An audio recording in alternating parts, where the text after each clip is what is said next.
You know Bayonetta was destined for greatness when a younger her was able to fight her freaking master. Wait, what? Cereza's teacher? She was a master of the Umbran arts. Her skills in magic greatly exceeded those of other witches. That's wild. That Cereza was able to battle a Umbran witch that's this advanced. Somebody that can do the fusion technique with her demons. Demon Masquerade. An advanced art. Bayonetta had to fight a witch that had the ability to do this, while Bayonetta was a young little girl. In this occasion, she directed one of her attacks back at her to break this big construct giant statue version of herself, shattering it like this to make her go back small mode. Not only did a young Bayonetta fight a demon that's her master, but she fought a demon that knew advanced stuff like this.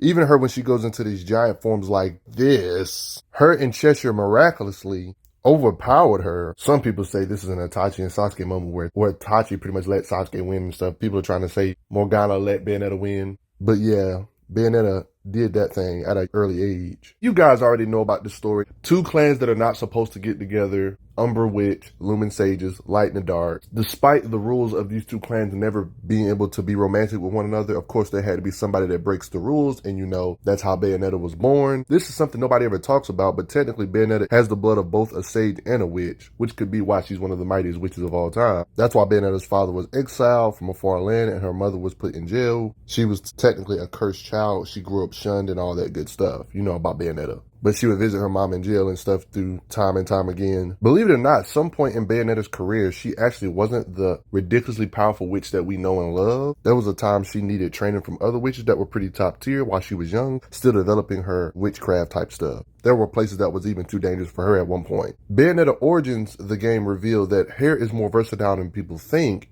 It can be shaped into armor, weapons, and even used as a medium for summoning infernal demons, something you guys probably know good and well if you play Bayonetta enough. The witch's hair is just as important as blood flows through veins. Yes, it's hard to imagine Cereza, the one we played with through these games. There was a point where she had to practice certain spells for weeks, and it was hard to even summon an infernal demon, one of her most classic things she does easily now, because these demons are used as weapons. She even talks about how in the future she's going to do it with style. Bayonetta is a being that likes to fight with style. Even while young, this is implied when she started getting more confidence in herself to fight with style. And she likes to dance. If you haven't played Bayonetta Origins, she kind of got in a bond with this demon. She summoned it but didn't know how to unsummon it. So her goal was to get stronger, but she can summon it again so she can see him again in no time. But they had a bond, you see. At the end of the game, she even gets her classic Bayonetta 1-ish type of hair to insinuate that she's getting up there in power. Right? During the events of this game, even while young, she was growing in strength as the game progressed. Younger her, we've seen her use plant-like manipulation in the new Origins game, for example. It's hard to believe there was a point in her time where she couldn't do this with ease, right? In the newest Bayonetta game, believe it or not, she can heal really freaking good even if she's impaled this badly. Bayonetta Origins actually expanded upon how she's able to heal, because her hair itself that you see around her whole body will literally heal other beings in the vicinity if she wanted to. Because in this video game, she was with this demon known as Cheshire and this doll, and she was able to heal him. Make her demons go into awakened states. Even some we've seen in the past, she can make them go from 40 feet tall to mountain size based on this with new spells she learned. Even making certain demons that look like frogs awaken into overpowered singing machines. They can even create shields and for protection while singing. She can fuse with frog-like summons like this and become one with it, and many more. You want to find out how strong she is? Well, just get ready and enjoy this video. This is actually scary seeing how bad she was impaled here. But she was able to snap back from it and heal from this crap. Yikes. The Bayonetta series is one of my favorite video game sagas of all time. She's one of those characters where I love breaking down how strong she is. And the way her universe is made, there's a lot to go off of literally because there's a lot of hers that exist in the Bayonetta multiverse. Like when I say there's a lot of versions of her, I mean there's a lot of versions of her. Like over 2,000 versions of her, because it's confirmed there's over 2,000 similar worlds and there's some that's drastically different. This Bayonetta I'm going to be focusing on in this video is the one that's from Bayonetta 3, the video game.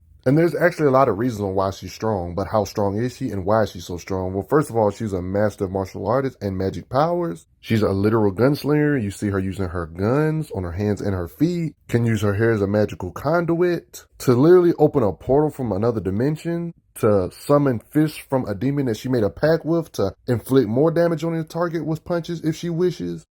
This has been known as Wicked Weave. This is on top of her already crazy super strength, which I'm going to go over in literally 2 seconds. She can summon an extra demon to increase her punching power on top of the pack. And to make matters worse, she can actually fuse with the demon's power, so whatever the demons can do, she can do too when it comes to raw strength and punching power. Yeah, you see how she looks? She literally fuses and becomes one with the being. Like on some Dragon Ball Z fusion technique type stuff. She can summon literal torture stuff without any type of enhancements, without even doing Demon Masquerade, with no gear. She can kick that hard to send entities flying, and they just keep on traveling. Big bull craps like this, she can clash with her physicals, blocking it with her gun to show her strength, just to literally kick the entity off of her. It's a case like this when nobody talks about how she's extremely high in the air, and she just straight up lands like a literal skyfall, and she was okay. It's little petty stuff like this nobody pays attention to, of how far she can jump with ease when it comes to just strength, leg power, right? When it comes to savage beasts that are bigger than her, she can block their attacks with their strength alone and kick them off of her.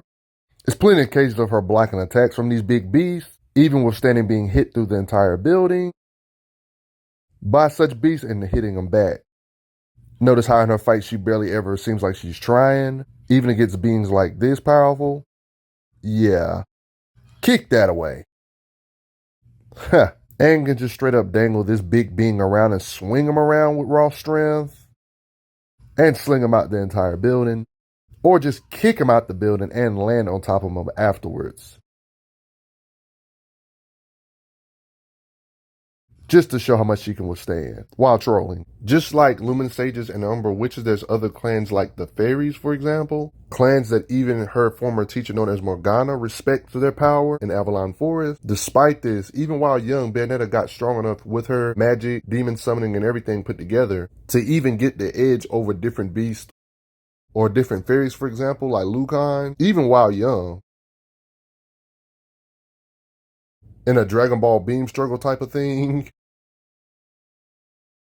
Even blending in her magic with it to help amplify it to make the blast even stronger, it appears, in this situation. We've seen her in newer games fight. It seems that Bayonetta's mentor stating that the fairies are beasts or formidable was true if older Bayonetta's having some issues with them to some degree. This big old bell she can just kick off with raw strength alone. You can get a good idea of her strength by the weapons she picks up that are bigger than herself, and she lifts them up with ease.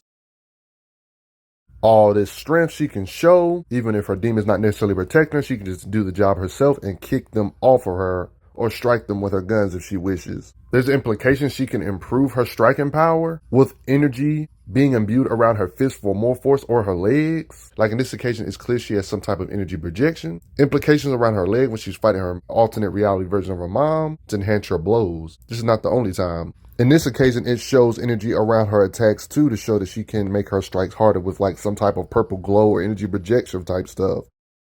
Just straight punching power to big bull craps like this while fighting on top of her summon, which I'm going to get to in 2 seconds. To show how top tier she is, she does not need her summons to strike super powerful multiversal threat level beings, like Singularity, for example, pistol shot, then straight up kick to the face beings that are this powerful. You're probably wondering why is this impressive, without even really using Demon Masquerade or other summon type stuff. This is not the first time in this video I'm going to bring up this being known as Singularity. He's a being that absorbed energy from destruction of parallel worlds within the multiverse or universes, basically, to increase his attack power. That's why hitting this being with raw, blunt strikes alone is impressive without her even infusing with her entities. Her main summon that she can fuse with, Madama, can literally pull up on Singularity, this being that was destroying multiple universes. She can just straight up stick this being with straight punches and do severe damage to this being with a Gatling gun of type of punches. The entities that Bayonetta, along with her Infernal Demons, have to fight, just to give you a base idea of how strong pretty much all her Infernal Demons are, you can see the beings they have to compete against. And the blast power of these big devices like this that can just pretty much slice cities in half like it ain't nothing, like it's literally butter. Look at this big gash between all this water and this ocean. Like, yeah. And guess what? These same entities where you can see in certain different angles, this same fortress bullcrap that looks like the size of a darn mountain, that can blast cities apart like nothing. Bayonetta, her and her summons that she confused with, can kick this hard to turn this whole fortress like that. And just don't make Madama mad as heck. She's just ridiculously mighty, even if you're mountain sized. And size is irrelevant because not to mention she has Infernal Demons that we've seen in previous games that I would like to assume are not stronger than Madama Butterfly. I mean, Madama is literally fighting universal beings and punching them. So it makes sense that previous infernal demons can pulverize mountains like it ain't nothing. So imagine how hard she can strike when she fuses with them. This tyrant Singularity, for example, pretty much proved that he has encountered 2,000 similar worlds and absorbed their energy within himself. Increase his own attack power. When we was in one of the universes as a gamer, you can literally see that Singularity was absorbing this world's energy for his own to increase his own power. It was even shown how the universes were getting destroyed as you was on the levels. This guy was literally wiping out worlds, literally universes one by one.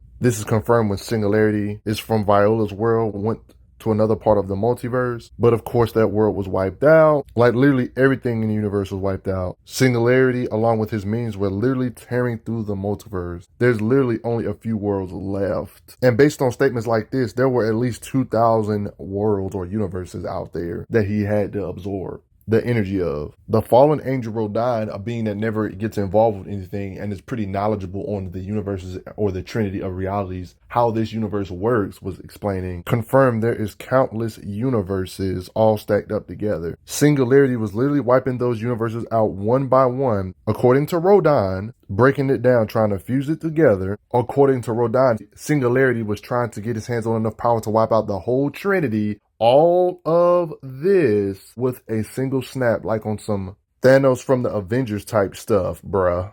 This being the human realm, with aka the multiverse, a whole bunch of universes, the demon realm and the angel realm. All of this was about to get wiped out because this one tyrant known as Singularity, the being that became one with the universe itself to try to take care of all of this mess. I swear they had to have some Avengers inspirations. So all this universe and stuff was not an exaggeration. Like Singularity was literally doing all this BS to absorb the energy of these different universes with some type of tech or something. Yeah, like literally like a black hole, because his name is Singularity. You see how they did that? Like, it's literally on purpose. And there's plenty of cases in the game where even if he got defeated, as collateral of Singularity being defeated, he turns into like a literal black hole to suck up the universe or the planet itself. So it just lets you know the threat level these beings had to face. Yeah, you can see it yourself. And do we really need to get on what she like when she actually decides to fuse? This is something she can do literally in the middle of combat. It's not even something you would call prep time. It just happens instantly. In the middle of her randomly shooting, she can just say, hey, let me fuse with my entity and become one, like on some Dragon Ball Z fusion technique type stuff,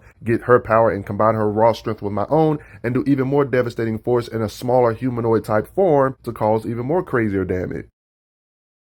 I mean, Madamas themselves are just a force to be reckoned with when it comes to raw strength. There's occasions where they just handle other demons. You can see plenty of occasions of Madama Butterfly in her base state without even using her Super Saiyan transformation that I'm going to show later on in this vid. She can do this to other entities, Infernal Demons. Madama Butterfly is this strong when it comes to big beings or fortresses like this she has to fight. Them two working in tandem with one another. And we're not going to ignore the strength of Madama Butterfly when she's freaking pissed off in this pinkish type form.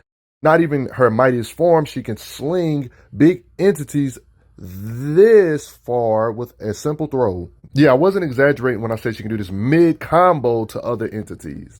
Or just straight up use Madama Butterfly's size to her advantage to pin you down. Yeah, that would be scary just to get kicked in the face like this out of the blue. Her fusing with Madama Butterfly along with her buddy John, they fight as being Singularity, punching, demon masquerade type of attacks to show their raw power.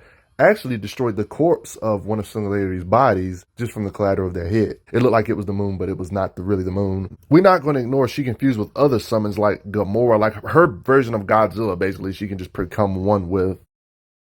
Raw strength-wise, everything Gamora can do, Bayonetta can do, and also dash in the air. And believe it or not, shoot energy projection and clash with other versions of herself and raw forces of power. She can even make Gamora go Super Saiyan by sacrificing her heart to make him go into Sin Gamora state to where he's literally this big compared to buildings. Like, look at the sheer scope and size they are towering above buildings. Not to mention this Gamora has blast power in his awakened state. On top of the fact we know for a fact Bayonetta can lift at least 5,000 tons because that's how much Gamora weighs in his normal state. And she can literally fuse with his strength and power so she can lift over 5,000 tons. And then his weight drastically increased to, yeah, you get the idea, in the Sin Gamora state. Thanks to this deadly sin ritual, he released his legendary power. When Bayonetta had him do a beam struggle in this state with Singularity, look at the hole in the monster. she did that too with Blast. With her summon, she can fuse with Madama Butterfly. Don't forget, she can actually make Madama Butterfly get in this awakened Super Saiyan-esque type of transformation type form to where she unleashes her real power, to where she grows into like mountain size. No, I wasn't exaggerating when I said she grew to about mountain-sized. Would be dope if she could fuse with her like this, though. I'm not sure if she can fuse with her while she's mountain-sized like this. This would be absurd. Look how small she is. Yeah, sacrificing the heart, deadly sin ritual. Yeah. This is actually scary because Madama Butterfly like this, without even having to go into this form, could still damage cosmic level threats. This is evident in the final battle with Singularity when Bayonetta uses Madama's fist through a portal, Wicked Weave style, to punch this cosmic being with straight force along with other Bayonettas, and she can damage her still without even going into her Super Saiyan state. So just a friendly reminder, when Bayonetta does punches like this out of the blue, just know this is on some cosmic being status, just in case you didn't know. So can you just imagine how hard would her summon that's awakened be able to do if she can do this to Singularity already? And whatever Madama Butterfly can do in her base form, this form is basically just on crack. So just imagine how much force she could produce like this. This is definitely on some cosmic level status. And the scary part about her like this, we never seen this form of Madama actually take anything seriously. Like she's literally just trolling in every fight. That's how you know how scary she is in this state. With just her raw power. Even if you want to lowball her and just go by her straight size, just from bare minimum, her size alone automatically puts her on the level of being able to punch with billions of tons of force, or she at least weighs 7 billion tons in this Super Saiyan Madama Butterfly state. Queen Butterfly, bare minimum. As scary as this may seem, even if she summons one Super Saiyan form of one of her summons, she can actually do another Omega summon from 2 different summons at the same time. Like she has Gamora currently blasting here, but then she can summon Madama Butterfly as Queen Butterfly like this when it comes to raw power output to produce her own Kamehameha like blast. Yeah, of course, this type of stuff wears her down and takes a lot out of her, but she's able to do all of that still. Gamora, the Godzilla summon, and Madama, the humanoid-looking summon, blast together to create a big old blast like that. Check this out. Queen Butterfly can do finger flicks and hit beings through multiple mountains like it ain't nothing, just to show, yeah, mountain shattering power ain't nothing to Queen Butterfly. She can do deadly sin rituals to other beings like Malphus, other spider-like summon. Takes a toll on her though. Beings like this are ridiculously destructive. Even the main villain was surprised that she can contain such power.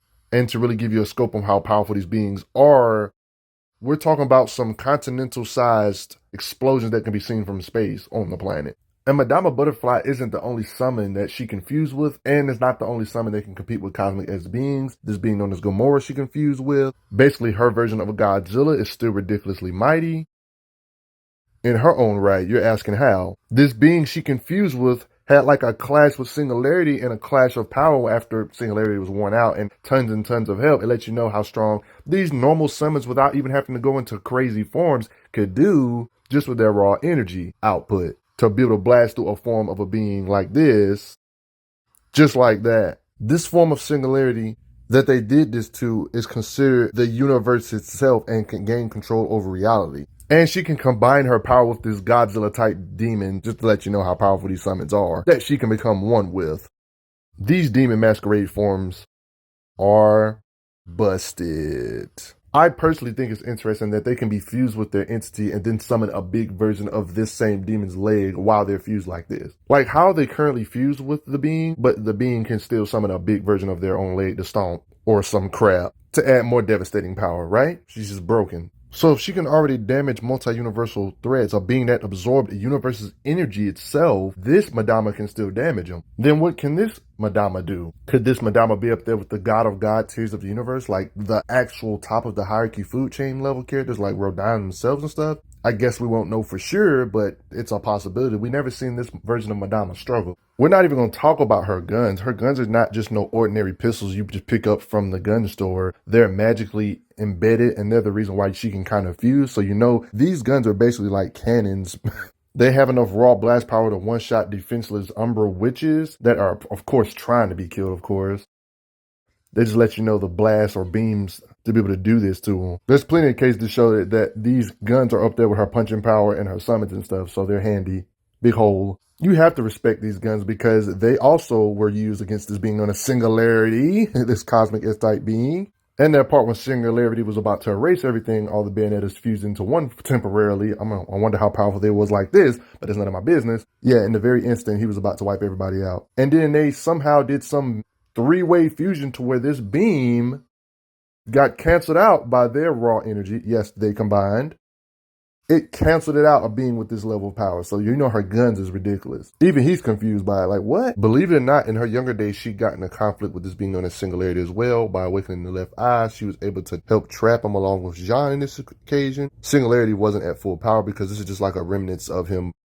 After Bayonetta and them finished him off, he went back in time and stuff like that. So one could say this is like a weaker down version. But it gives you an idea of how strong her summons were even back in these days. A smaller version of Cheshire. When you're this powerful, you're probably wondering, why would somebody this powerful need reaction speed? Bayonetta has a lot of that, even without time manipulation. And she does have time manipulation on top of her reaction time. Her fighting speed is just cool as heck. You ain't landing no easy hits on her. Like, I don't even know why they're even trying to, because they're way too slow and she's just trolling while she's doing this, playing around. So it's definitely not serious at all. She has the fighting speed to fight beings that are just like her. Other versions of herself in the multiverse shows that she can fight beings on her level of speed. Yeah, without necessarily spamming witch time, really. As you can see, dodges, showing of skill as well, one could say. Dodging all this like the Matrix. Bullet from her own gun got transferred back to her. She's able to react to it before, which time just with her fighting speed. And we're not going to ignore she can react to lasers from Singularity. These blasts, he can't just hit her to show her reflexes without spamming her time manipulation. You're probably thinking, I'm just going to speed blitz her before she has time to even do a summon. Well, that doesn't matter. She can still do Witch Town and summon, so yeah, that ain't going to necessarily work while everything's slowed down and just ride on them. When everything's going into chaos, if she doesn't know how to react in time, she can just be like, wait a minute, slow all this mess down so I can have some time to think on what I want to do and summon while everything's slowed down. This is very broken. Yeah. It's not fair to have this level of reaction on top of time manipulation, using it against these bullets to show her fighting speed, to turn it on at will, just like this. Witch time. To dodge all that, reaction time. She even has summons like literal demon clock tower she can summon. Not only can it punch you and stuff, but it can actually help freeze time even better to where what are you going to do? And then the thing can shoot you and light you up. What you going to do about that? Get murked. In previous games, you can get an idea of other Bayonetta's raw speed. This one should be no different. Her fighting speed on top of Witch Time being able to match Illumin Sage level beings like Balder, even her own father. Bayonetta and Bayonetta 3 didn't fight her own father, but there's no reason to believe she's not this fast too. She's comparable to beings in speed that can move with the swiftness of light. Even while young, Bayonetta was able to activate this thing known as Witch Time to be able to pretty much move at ridiculous super speed because everything slows down but her. She can move normally while Witch Time is activated. Practically basically making her a speedster. If everything else is slowed down but you're staying the same speed, what is that? Super speed. More proof of her fighting speed is the fact when she's fighting, she can use Witch Time while the demon is with her so they can strike a lot faster to get an opening to do more damage that way while everything's slowed down. She's a character that's extremely hard to hit, but even if you do hit her, it's not a guarantee. She literally got impaled, blood and everything, a big chunk of this big old beast, aka Luca's nail going right through her. She was able to heal. I know you see all this BS right here. Like, she's literally impaled and just talking. And after being impaled, you see her. It appears to use her hair as a conduit to heal herself up or patch herself up. Like, that's new. Bayonetta Origins actually expanded upon how she's able to heal because her hair itself that you see around her whole body will literally heal other beings in the vicinity if she wanted to. Because in this video game, she was with this demon known as Cheshire and this doll, and she was able to heal him.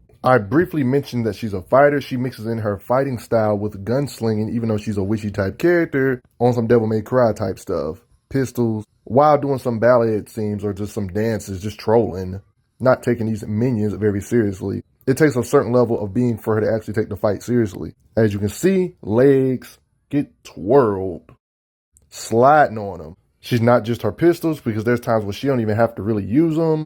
These are just trash pistols right here, for example. She just got skills and strength. Like a shooting gallery, marksmanship type stuff without a care in the world. It would be weird if she was a gunslinger without some type of aim, right? In this case with John, you can see the accuracy, just lighting them up together with John, trolling them. They're just nothing, hopscotching on top of them. Kick, you out of the way and slide on you. You ain't hitting her. She's too agile. And when it comes to energy projection, she has a weird ability nobody ever talks about in this new game. You see her purple aura too, like this cruise boat, for example. It's implied she kind of shielded it with, like, you can see the purple energy she embeds it with. Like, yeah, so it can withstand a lot of bull crap. Like, what is she shielding it or something? Force field type stuff. But yeah, guys, you have to respect her. Her, along with her summons, can punch with multiple universe-shattering force, along with being fused with the entities that can do such a thing. This applies for her summons separately or fused with her, or even when her summons awaken, become mountain-sized, and become billions of tons big, like Queen Butterfly. We know for a fact she can produce continental force. When she literally has summons she herself can fuse with that can produce power that can be seen from space like this. I'm just saying. Characters in Bayonetta are definitely strong enough to destroy planetoids. Just to give you an idea of the history of the powerhouses of this universe, destroying planetoids and stuff like that is just nothing new for characters in this universe. Her father being able to do this when he had the right eye and stuff. So punching planets apart should be child's play for Bayonetta and her summons, and when her summons and her combine. With literal just punches and kicks, a being that absorbed the energy from the chaotic energy of the multiverse, becoming the universe itself. Her punches or strikes can damage such beings, a being that became the universe itself. So when she decides to put her boxing gloves on, she can strike with multiple universes worth of force or kicks. Doesn't really matter because she can amplify it by fusing with her Infernal Demon to increase her force even more with Demon Masquerade. But at the end of the day, everybody, all of this could be just me. I know you guys love the Bayonetta content, but before I get going, thanks for the donations, everybody. Respect Bayonetta. I'm glad you are enjoying your time on the channel. Make sure you check out the playlist on the channel to see other How Strong videos. If you like what this channel is offering, make sure you hit that subscribe button, and I will see you guys later.